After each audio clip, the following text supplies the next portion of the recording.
Pois é, assisti Coringa Delírio A2.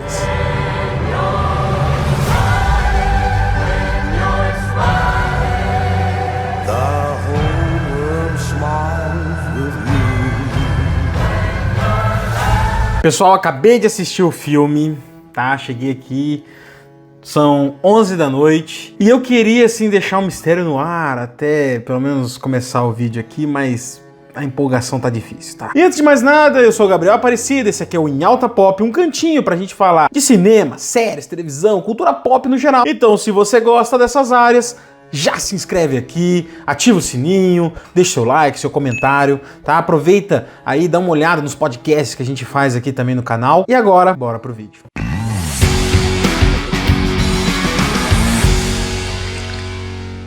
Pois é, pessoal, lançado aí no último dia 3 de outubro, comecinho do mês aí. Vou confessar pra vocês que eu não estava lá com uma expectativa muito grande, tá? Até porque a gente viu ali a escalação da Lady Gaga, que sim, eu acho que ela, além de cantar bem, também entregou uma atuação bacana naquele filme Nasce Uma Estrela. Então ela não me incomodou, mas começou ali alguns boatos de que o filme teria uma pegada mais musical, que seria uma coisa bem experimental. Então assim, eu tava com a expectativa bem baixa pra esse filme. Inclusive, estamos aí no dia 9, né? Quase uma semana depois. E só hoje que eu fui assistir o filme. Teria sido melhor ir ver o Pelé.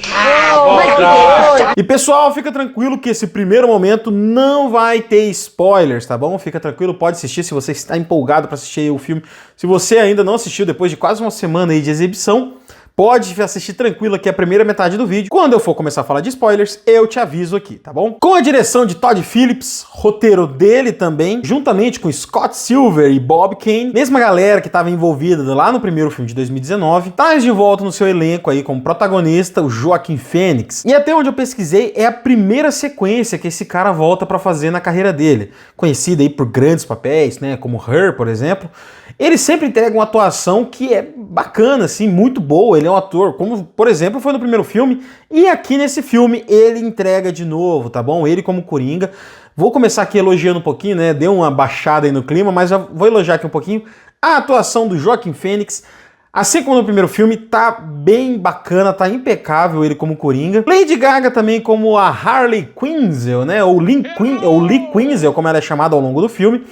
Também entrega aí uma atuação bacana, não ofende. Inclusive, as primeiras cenas dela deixam a expectativa até meio alta para como que vai ser o decorrer do filme. E além desses dois aí, né, a gente volta com todo mundo que não morreu lá no primeiro filme no elenco, né? Que não é muita gente, mas temos aí edições novas, né, no elenco, como os guardas da prisão. E também ali, seguindo a tradição do primeiro filme, de ambientar esse filme em Gotham e apresentar alguns personagens do universo do Batman, né? A gente tem ali a atuação bem marcante do promotor de justiça Harvey Dent, que para quem conhece, vai vir a se tornar o grande vilão Duas Caras, né? Que nesse filme foi interpretado pelo Harry Lowther. O filme também tem uma ambientação muito bacana, segue o mesmo nível de qualidade de produção do primeiro filme, criando uma Gotham extremamente real, você acredita naquela cidade. As poucas vezes que seja utilizado, ele é praticamente inexistente, eles apostam bastante aí nos efeitos práticos. Então, carros, o presídio, o tribunal, a cidade em si, quando ela é mostrada, tudo muito crível, tudo muito real, respeitando a época em que o filme se passa. Aí, só pra falar um pouco do enredo, tá? Isso aqui tá na sinopse e também aparece no trailer.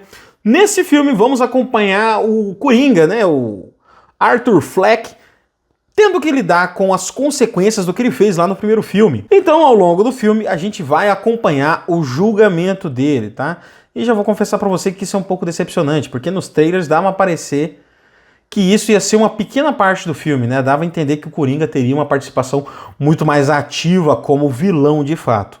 Mas isso vai se estender por todo o filme. Ali, além do julgamento, a gente também vai acompanhar o dia a dia dele dentro lá do hospício / prisão Arkham, né? Onde ele vai conhecer a Harley Quinzel, né? Que ao longo do filme é conhecida como Lee Quinzel, interpretada pela Lady Gaga. O filme está amargando notas horríveis, como por exemplo, um 5.3 de 10 lá no IMDb e um tomatão podre de 33% lá no Rotten Tomatoes, tá?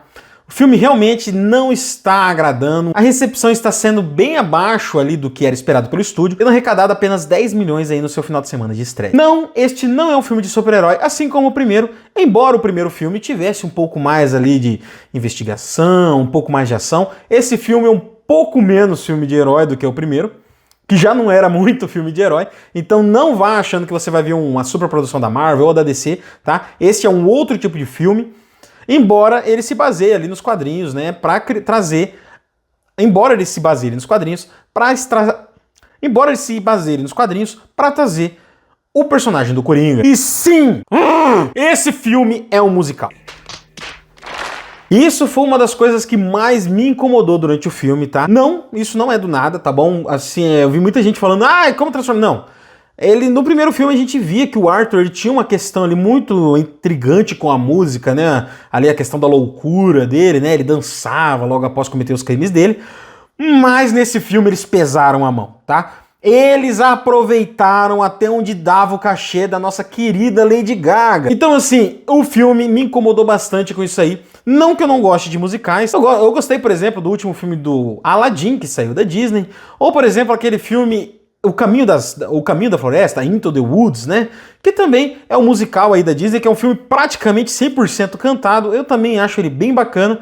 O filme O Grandioso Mágico de Oz. Então, a questão musical não me incomoda. O problema é este filme ser um musical, tá bom? Ele subverte bastante a ideia do primeiro filme e as músicas não são encaixadas de uma maneira que agrade ao público, tá bom? Por isso que o pessoal tá incomodado demais com essa questão da música. Antes da gente passar aqui pra parte com spoilers, onde eu vou contar um pouco mais da história, eu convido você, mesmo que não assistiu o filme, pode vir com spoilers, tá? Não vai ter grandes reviravoltas aí nesse filme. E eu não quero que você perca o seu tempo assistindo ele antes de você saber da história, tá? Mas se você não quiser, a minha nota para esse filme, eu vou colocar um 6, tá? Esse filme, ele tem uma produção impecável, as atuações são muito boas, mas o roteiro, misturado com essa questão de música, incomodou bastante. Vou falar para vocês que se não fosse as músicas, tá bom? Músicas essas, a maioria daria para ser trocada ali por 2 ou 3 linhas a mais de diálogo. Esse filme facilmente bateria ali na casa dos 7, 8. Porque tem uma questão ali mais pro final do filme que eu também vou comentar com vocês ali na parte com spoiler. E pessoal, no momento da edição desse vídeo, eu fico tentado até a dar uma nota 4 para ele, tá? Quem sabe até um 3. Quanto mais eu penso nesse filme, menos eu gosto dele. Então minha nota para esse filme é um 6. Realmente foi uma experiência assim, um tanto quanto desagradável. E eu sei que não sou só eu, porque eu tô vendo muita gente reclamando. E o próprio cinema ali onde eu estava, as pessoas, sempre que começava uma música nova, eu ouvia meu Deus, de novo, mais uma, né? Então realmente foi algo que incomodou muito as pessoas e a mim também, tá? E agora sim, vamos para a parte com spoilers, onde eu vou destrinchar aqui o filme e a gente vai conversar um pouco mais sobre o roteiro. O filme vai começar ali com uma cena mostrando um pouco da rotina do Arthur Fleck dentro da prisão, um pouco como funciona aquele presídio.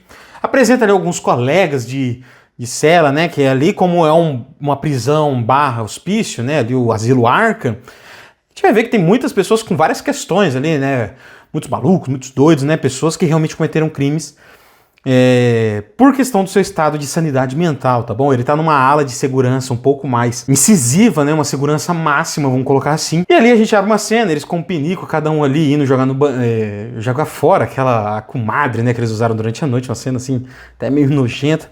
Depois a gente vai ver ele se trocando, tomando os remédios dele.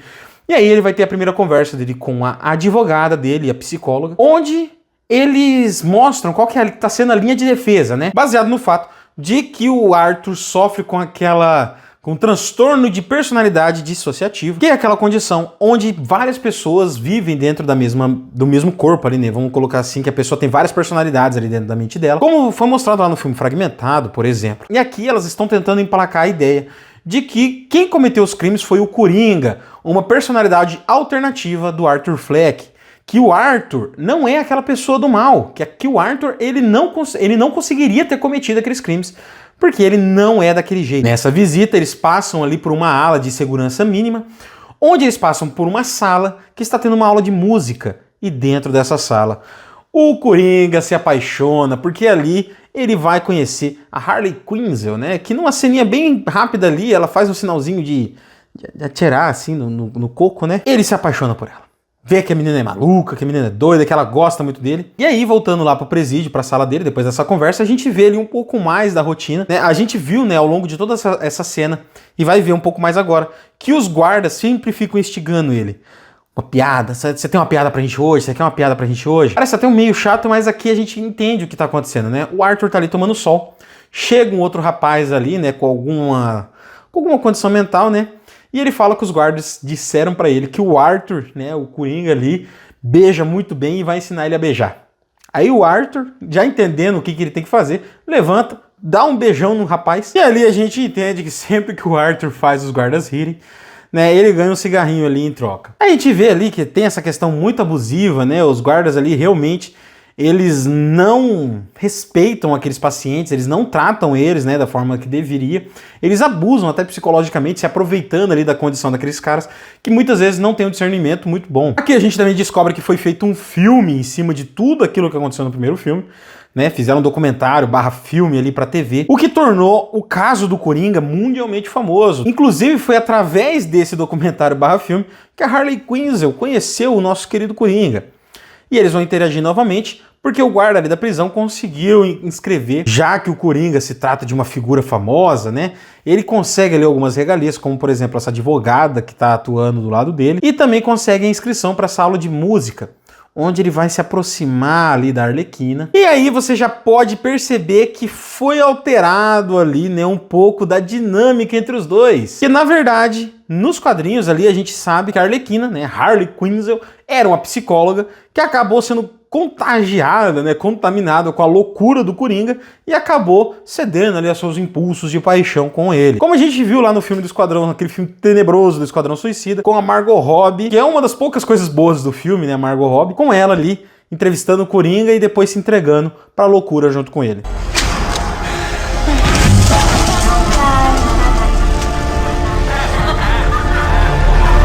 Aqui eles se conhecem dentro do hospício, onde ela também é uma paciente, só que ela é uma paciente numa ala um pouco mais branda ali na segurança, porque ela apenas incendiou um prédio, né? Aí ela foi acusada, ela foi diagnosticada com, ela falando, né?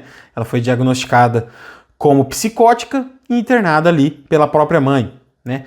Que ela disse ser extremamente abusiva. E ela também é órfã de pai, que era muito abusivo antes de morrer. Então, o nosso querido Coringa se vê numa saia justa, né? Porque ali aquela moça é tudo igual a ele, né? Ela passou pelos mesmos traumas, tem os mesmos problemas de família. Ela inclusive fala que morou no mesmo bairro dele. E ali ele fica extremamente apaixonado por ela. E aí a gente vai ver o Harvey Dent na TV, ali já despejando seu ódio com o Coringa, falando que ele não é louco coisa nenhuma, que ele estava ciente de tudo que ele estava fazendo e que ele não merece misericórdia, que ele vai pedir por condenação na cadeira elétrica. E assim, pessoal, até essa cena, teve ali uma cantoriazinha ou outra, né, durante a aula de música, a Arlequina, ela canta meio baixinho perto dele. A gente acompanha também um pouco ali da aula de canto, a gente vê o pessoal cantando, e como eu disse, no primeiro filme, fica bem claro que o Arthur, ele tem uma questão com a música, né? A música mexe com ele. Sempre que ele comete algum crime, ele começa a dançar,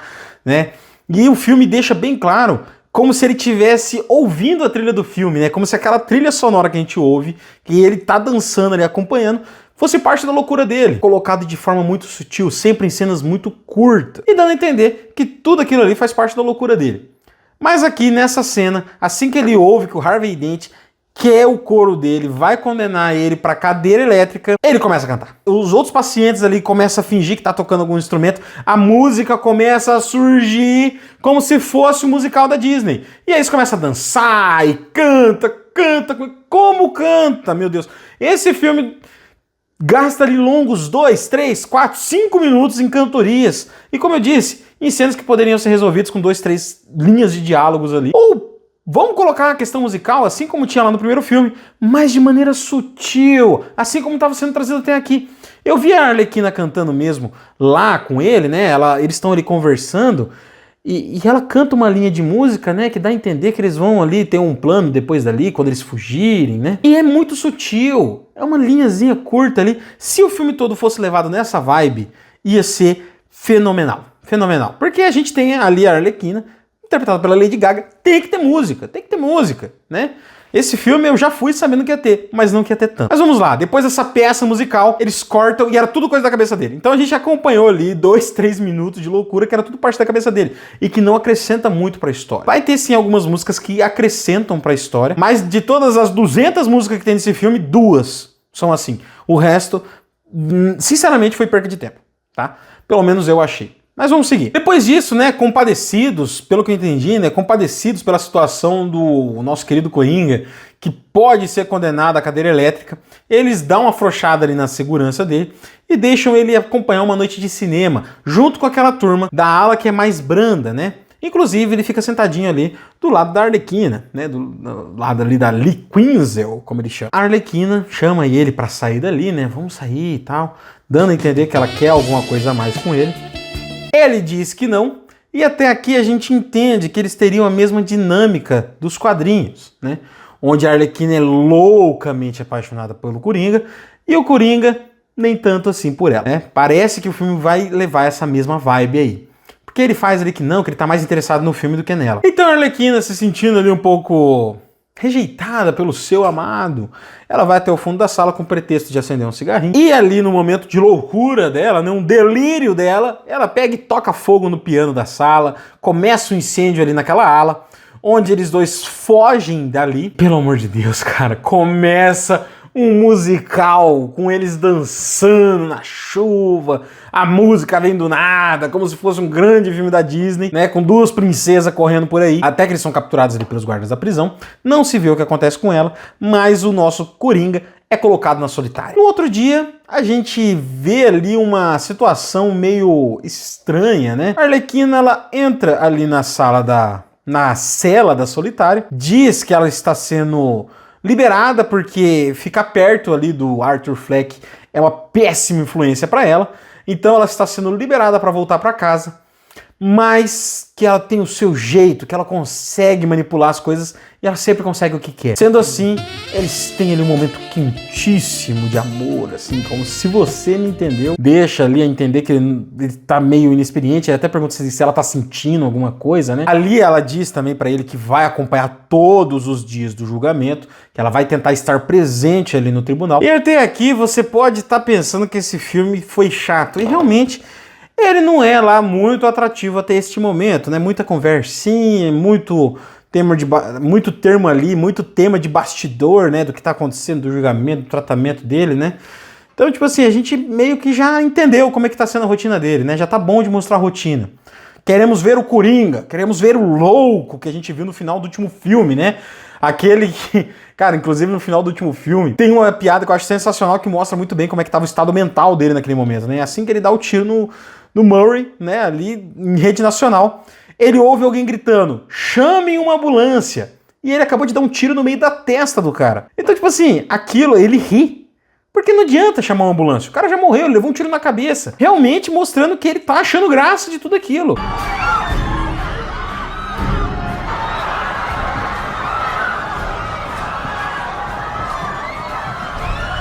Pede uma ambulância!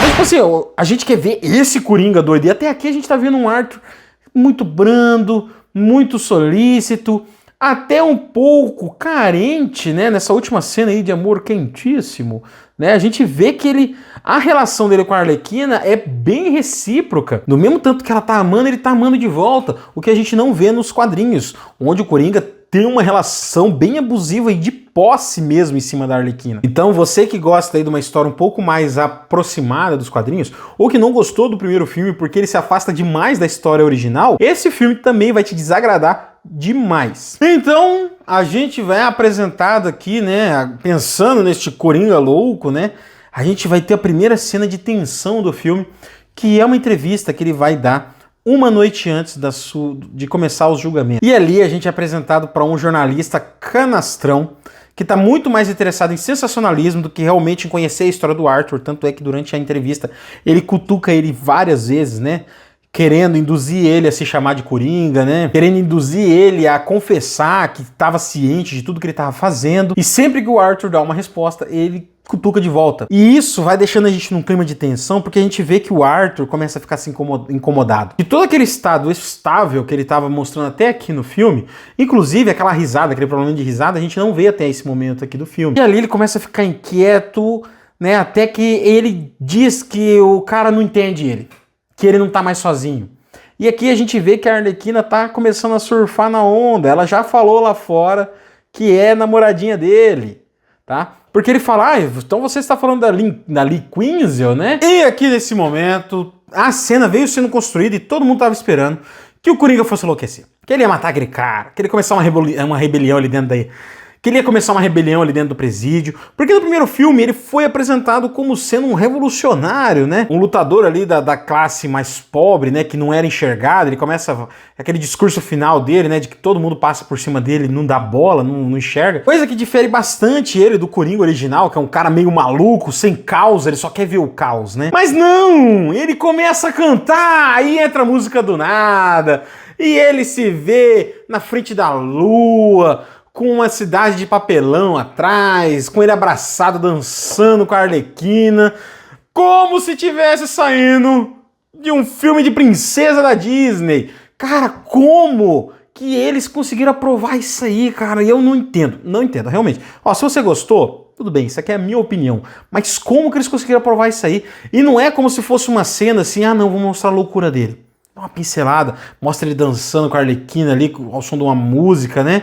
E depois volta e mostra que ele só tá imaginando aquilo. Não! A gente vai acompanhar longos 3, 4, 5 minutos de música e dança que te tiram completamente da história. A letra das músicas realmente tem um pouco a ver ali com o que tá acontecendo naquele momento.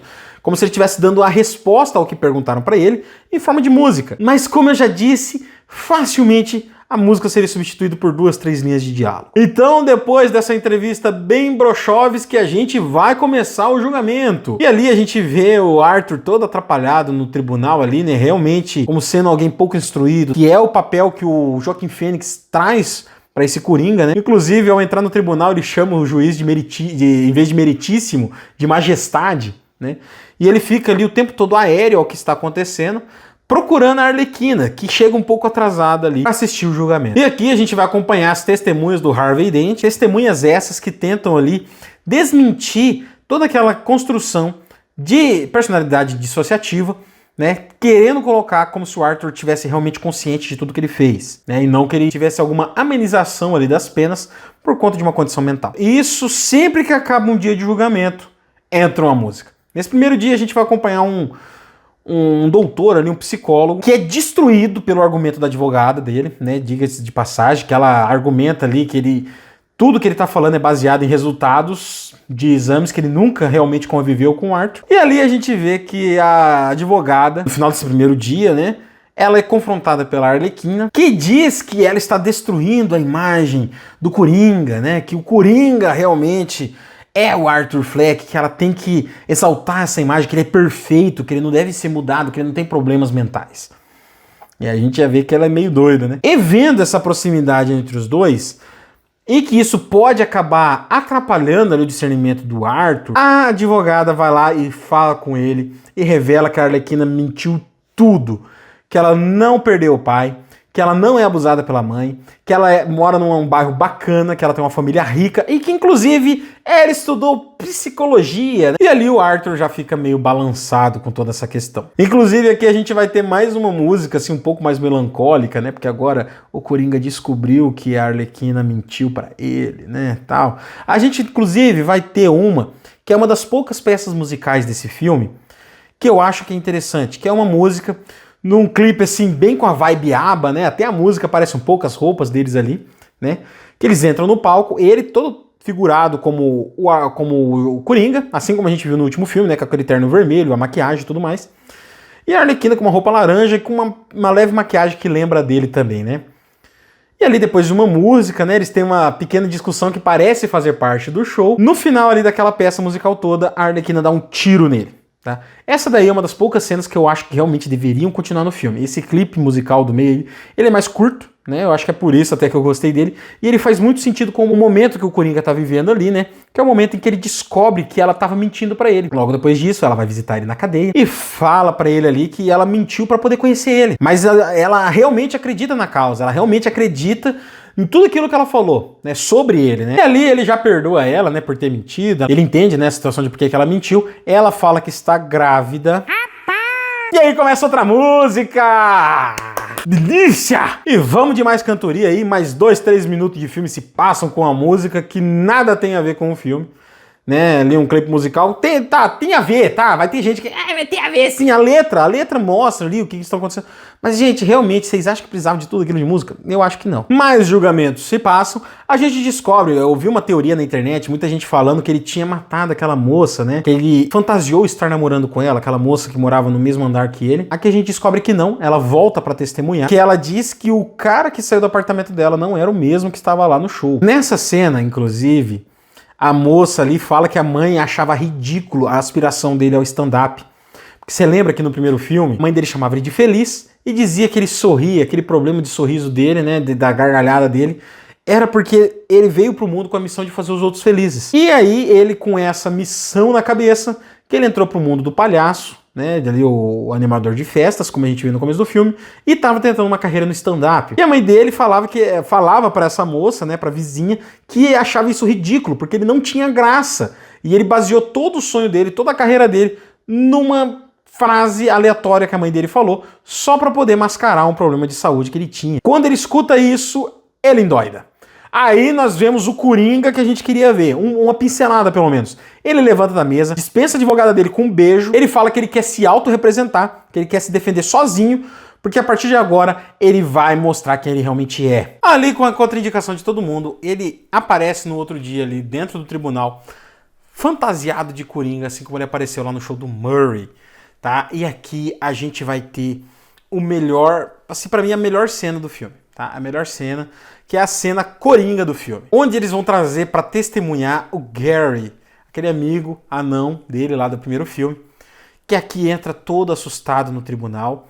Ali a gente já vê que a hora que ele passa pelo Arthur, né, o Arthur trata ele com a mesma frieza ali e cordialidade, né, esse misto, né, ignorando completamente o sentimento dele no momento ali, mas tentando ser respeitoso e cordial com quem ele considera ser seu amigo. O Gary passa por ele ali e fala, vai lá, Gary, vai fundo. E ali o Gary fala, né, que testemunha, né, sobre a questão do assassinato lá do amigo deles, que trabalhava também lá na trupe de palhaços. Fala que realmente foi o Arthur que ele viu ali. E aí a promotoria entrega a testemunha para o nosso querido Coringa, que já começa ali um pequeno monólogo tentando fazer piada com o nome dele, que aqui a gente descobre que é Gary Poodles. Parece até piada, Mas não é. quer que a gente acredite que seu sobrenome é Poodles. Poodles? Sr. Fleck, qual a sua intenção? Como já disse, não vou permitir que transforme meu tribunal num circo. Ok, mas com todo respeito, excelência, eu acho que agora já é um pouco tarde. Não teste minha paciência. E ali ele se mostra até meio decepcionado com o Gary. Ele fala, poxa vida, Gary, eu sempre te tratei bem.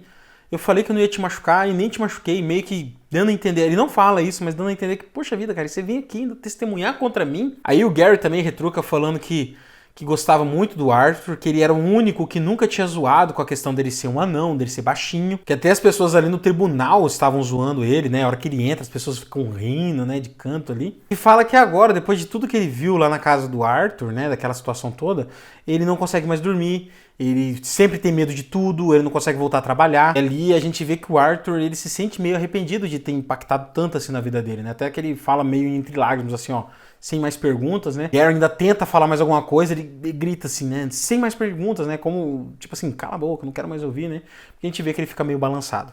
Nesse monólogo, né, antes da gente voltar lá pro presídio, claro que a gente vai ter mais uma música aqui no encerramento desse julgamento. Vale lembrar que os clipes musicais que tem no meio, as montagens musicais que tem no meio desse filme são muito bem produzidas, assim como todo o restante do filme. O problema é que elas não se encaixam, tá? Mas a gente vai ter mais uma música e aí a gente vai voltar pro presídio. Vale lembrar uma coisinha que eu esqueci de comentar, durante o monólogo, ele de novo vai tocar naquele ponto de que todo mundo pisa nele, de que ninguém dá bola pra ele, que inclusive o Gary nunca percebeu que ele era aquele cara capaz de matar alguém, porque ele também nunca tinha reparado direito no Arthur. E ali ele também acaba soltando que até os guardas da prisão não dão muita bola pra ele, que até os guardas da prisão pisam nele, incomodam ele, maltratam ele. Nisso, a hora que ele chega na prisão, a gente vai ter a vingança dos guardas, né, que foram denunciados em rede nacional. O que, assim, a gente vê que o tribunal ignora esse fato, mas apesar disso, os guardas vão se vingar dele. Eles espancam ele no banheiro, rasgam as roupas dele ali, né, limpam muito mal limpada a maquiagem na cara dele e jogam ele na cela. A gente vê que um outro, aquele mesmo preso que foi lá e recebeu um beijo do Coringa, né?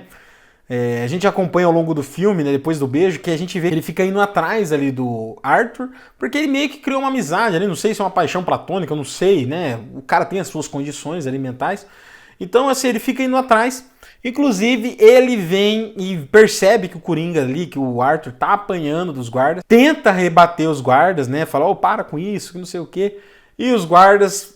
Dá a entender que os guardas mataram ele, né? Ali se passaram um pouco na violência e acabaram matando ele. No outro dia, ele já aparece no tribunal com outra roupa, né? Um terno marrom ali, mas ainda caracterizado como Coringa na cara. E aqui que a gente vai ver a Harley Quinzel, né? A Arlequina ali da Lady Gaga, com a sua roupa do que ela apareceu no trailer, né? Aquela camiseta quadriculada com terninho vermelho e a maquiagem, lembrando Coringa. Nesse julgamento, né?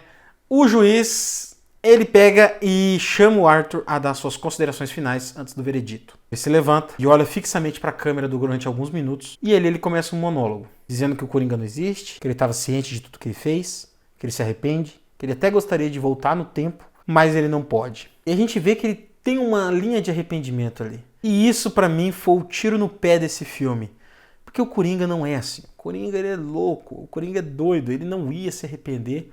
Ainda mais depois de tudo que ele sofreu na noite anterior, espancado, viu o amigo dele provavelmente sendo morto, e mesmo que não foi, passaram dos limites, né? Então assim, é muito estranho ver esse lapso de sensibilidade, moralidade no Coringa. A Arlequina, extremamente decepcionada com isso, se levanta, sai da sala, começa ali um protesto, vários outros apoiadores do Coringa até então saem da sala também. Assim que ele diz que o Coringa não existe, ele volta para a mesa do réu. Assim que eles começam a ler o veredito, ele começa a rir, né? Aquela risada da doença dele, né? Do problema mental que ele tinha.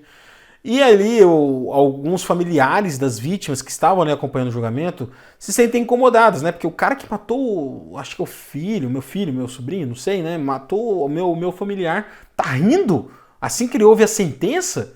E aí começa ali uma confusão, né? E no meio dessa confusão ali, a parede lateral do tribunal explode. Ali, depois nos escombros, a gente vê que algumas pessoas morreram, né? Ali a estenógrafa, o juiz também está caído. A gente vê que o Harvey Dent está com parte do rosto desfigurado, o que depois vai ser crucial para a alcunha dele de duas caras. E o Coringa ali, meio desnorteado, ele se levanta, começa a descer os escombros e é resgatado por alguns apoiadores dele, né? Inclusive um tá com a roupa idêntica que ele usa no final do último filme, né? Aquele terno vermelho, com a maquiagem bem igualzinha. Resgatam ele, colocam ele no carro, começam a fugir dali. Numa cena bem bacana também, né? Tem ali um plano de sequência dentro do carro com a câmera rodando. Aí ali a gente acha que o Coringa vai realmente assumir a vida de crime dele, né? O que a gente esperou o filme inteiro, né? A gente ficou até aqui, meu Deus do céu, parece que tá enrolando demais, esse filme não vai. Né? A gente já viu que o Coringa, a escalada de loucura dele, né? Agora a gente queria ver ele doido, colocando caos em Gotham, né? E a gente já tá preso naquele tribunal. E agora sim, ele vai dar início à revolução, ele foge do carro. Porque tudo que ele quer é a sua amada, né? Então ele foge ali do carro, vai até a escadaria do final do último filme, né? Onde ele desce dançando ali. Lá ele encontra a Arlequina, né? Ele já foi lá imaginando que ela estaria lá, porque durante o filme eles deram a entender que eles iam se encontrar lá naquele mesmo lugar. E ali ela está extremamente decepcionada com ele, né? Que tudo que eles tinham era a fantasia e agora não tem mais, porque o Coringa não existe. Ela até fala, né? Você disse, né? O Coringa não existe. E ali eu me senti representado nesse momento. Porque ela começa a cantar e o Coringa começa a tampar a boca dela e fala, não, para de cantar, fala comigo. E eu, pelo amor de Deus, era tudo que eu queria ter falado com o Todd Phillips, né, o diretor do filme. Para de colocar música e coloca eles falando. Mas enfim, ali fica tudo acabado. A Arlequina vai embora, fica no ar se ela realmente estava grávida ou não. A polícia chega ali e o Arthur é preso de novo. Cena final do filme, ali na área comum, assistindo televisão de novo, até que ele recebe um chamado porque tem visita para ele. Ele vai indo, não sabemos quem é essa visita. O guarda acaba se adiantando um pouco. Ele é abordado por um outro detento. Ele conta uma piada ali, né, envolvendo um palhaço e um assassino e um psicopata bêbado, onde no final da piada ele fala: você recebe a M que você merece, assim como ele disse lá pro Franklin Murray lá no final do último filme. E ali o outro detento esfaqueia o Arthur. O Arthur, que na cabeça dele lembra aquela mesma cena lá do musical, por isso que eu falei que aquele musical foi interessante, onde a Arlequina dá um tiro nele, e ali a gente volta para a realidade, onde a gente vê o outro detento lá no fundo.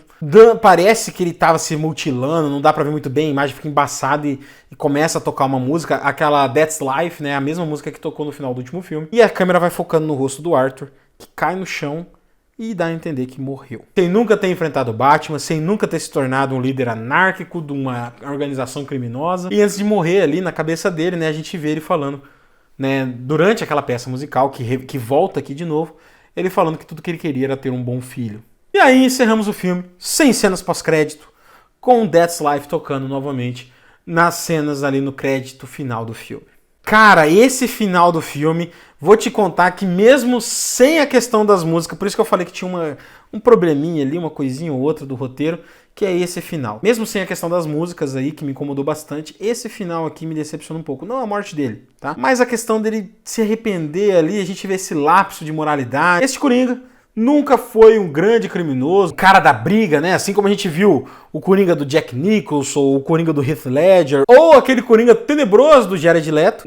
Todos esses Coringas, apesar dos seus passados misteriosos, todos eles ali demonstravam ter uma certa habilidade com armas, a vida do crime, serem conhecidos dessa área, já terem uma certa experiência, né, até mesmo antes de pararem no Arkham. O que a gente sabe que esse Coringa aqui não é, né? A gente vê que ele era um cara fraco até, né, o físico dele ali, um cara que tentava levar uma vida normal. Então quando ele começou ali os seus delírios, as suas loucuras no final do último filme, ele não era esse grande criminoso, mas dava tudo a entender que ele se tornaria um símbolo, um líder, para que outros criminosos, né, seguissem ele, tornassem essa organização. E aqui a gente vê que ele passa o filme todo muito passivo a tudo, né? E que ele acaba ignorando tudo aquilo por um lapso de moralidade, o que é muito estranho para um Coringa. A gente tinha visto na última cena musical, tinha pegado uma arma, tinha matado todo mundo ali no tribunal, que ele tinha dado uma marretada na cabeça do juiz. Essa cena também é bem legal, tá? Esse musical é bem bacana também. São os dois únicos musicais, né? Aquele todo coloridão que eu falei que tinha antes, e esse outro aí na cena final do tribunal ali.